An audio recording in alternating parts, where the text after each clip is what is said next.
All right, in number 5, we are just rewriting this in terms of u, so we're like getting it set up for u substitution. We don't actually have to calculate the antiderivative. That's a really popular question on the AP multiple choice. So they gave us our u here, which they really didn't need to. I think it's pretty obvious that this is the inside. But it was nice that we've been given the u. So if u is equal to 2x squared plus 3, then u prime will be 4x, and the reciprocal of that will be 1 over 4x.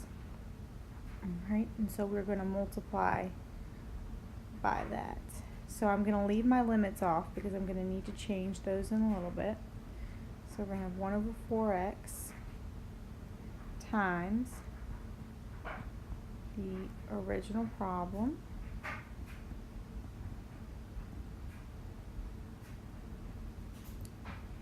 and the x's will cancel, and the negative 12 over 4, I don't like that color. The negative 12 over 4 will reduce to negative 3. So I can pull that negative 3 out.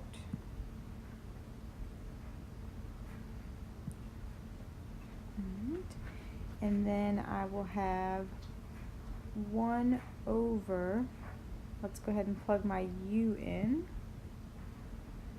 right there, squared du.